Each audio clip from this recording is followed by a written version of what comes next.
Welcome to அறுசுவை அள்ளினி. நிறைய இன்ட்ரெஸ்டிங்கான குக்கிங் வீடியோஸ் பார்க்குறதுக்கு மறக்காம இந்த சேனலை சப்ஸ்கிரைப் பண்ணுங்க. இன்னைக்கு வீடியோவில் மஷ்ரூம் அண்ட் கேப்சிகம் சப்பாத்தி எப்படி செய்யறதுன்னு பார்க்கலாம். இதுக்கு தேவையான பொருட்கள் 2 சப்பாத்தி இது மாதிரி நீளமாக நறுக்கி வச்சிருக்கேன், 5 மஷ்ரூம், 2 ஸ்பூன் அளவுக்கு கேப்சிகம், 1 பெரிய வெங்காயம், 1 தக்காளி, 1 ஸ்பூன் அளவுக்கு இஞ்சி பூண்டு பேஸ்ட், 1 ஸ்பூன் மிளகாத்தூள், 1/2 ஸ்பூன் மஞ்சத்தூள், 1/2 ஸ்பூன் கரம் மசாலா. இது இல்லாமல் உப்பும் எண்ணெயும் தேவைப்படும். முதல்ல ஒரு பேன் ஹீட் பண்ணிக்கணும். பேன் ஹீட் ஆனதுக்கப்புறம் 2 ஸ்பூன் எண்ணெய்,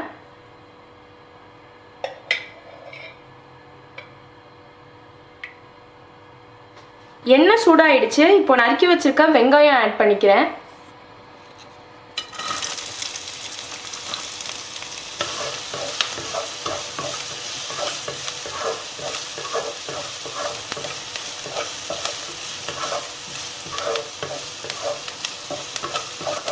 வெங்காயம் ஒரு நிமிஷம் நல்லா வதக்கணும். வெங்காயம் 1 நிமிஷம் வதக்கியாச்சு. இப்போ இஞ்சி பூண்டு பேஸ்ட் ஆட் பண்ணுறேன்.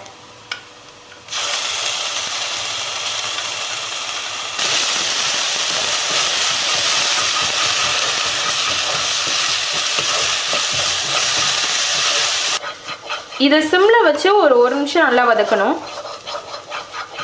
இஞ்சி பூண்டு பேஸ்ட் வதக்கியாச்சு. இப்போ தக்காளி ஆட் பண்ணுறேன்.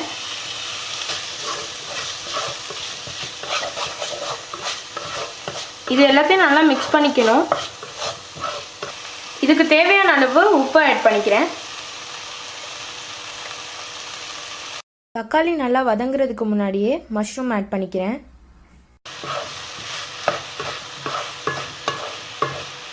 மஷ்ரூம் ஆட் பண்ணிட்டு உடனே எல்லா மசாலா தூளும் ஆட் பண்ணிக்கிறேன்.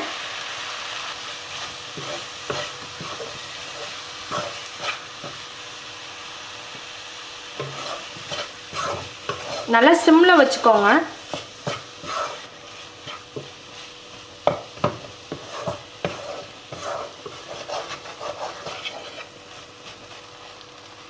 இதுக்கு நம்ம தண்ணி ஆட் பண்ண தேவையில்லை. மஷ்ரூமில் இருக்க தண்ணியே இதுக்கு போதும் வேகிறதுக்கு. ஒரு 2 நிமிஷம் இதை அப்படியே சிம்மில் விட்டுடுறேன். கேப்சிகம் இப்போ ஆட் பண்ணக்கூடாது, லாஸ்ட்டாக தான் ஆட் பண்ணணும். இப்போ இதில் கொஞ்சோண்டு தண்ணி ஆட் பண்ணுறேன்.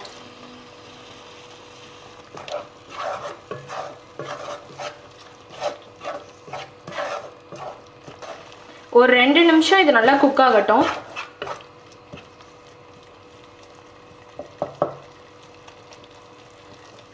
இப்போ நான் ஆட் பண்ண மசாலா தூளோட பச்சை வாடெலாம் நல்லா போயிடுச்சு. இப்போ சப்பாத்தி ஆட் பண்ணிக்கிறேன். இதெல்லாம் நல்லா மிக்ஸ் பண்ணிக்கணும்.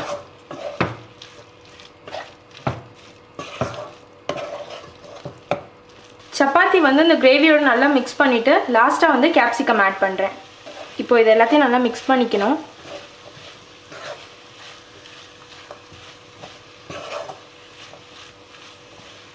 இப்போ இதெல்லாம் நல்லா மிக்ஸ் பண்ணிவிட்டு ஒரு 5 நிமிஷம் நல்லா சிம்மில் வச்சு க்ளோஸ் பண்ணி வச்சிடணும்.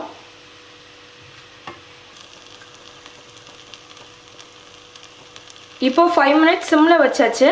ஸ்டவ்வை ஆஃப் பண்ணிடலாம்.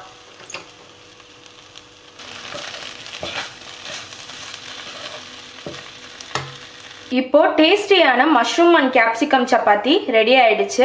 நம்ம 5 நிமிஷம் சிம்மில் வச்சிருந்ததுல அந்த கிரேவி எல்லாம் அந்த சப்பாத்திக்குள்ளே இறங்கி ரொம்பவே டேஸ்டியாக இருக்குது. இந்த ரெசிபி ட்ரை பண்ணிவிட்டு எப்படி இருந்ததுன்னு மறக்காமல் கமெண்ட் பாக்ஸில் கமெண்ட் பண்ணுங்கள். தேங்க்ஸ் ஃபார் வாட்சிங் தி வீடியோ. இந்த வீடியோவில் உங்களுக்கு ஏதாவது டவுட் இல்லை சஜஷன் இருந்தால் மறக்காமல் கமெண்ட் பாக்ஸில் கமெண்ட் பண்ணுங்கள். சேனலுக்கு சப்ஸ்கிரைப் பண்ண மறந்துடாதீங்க.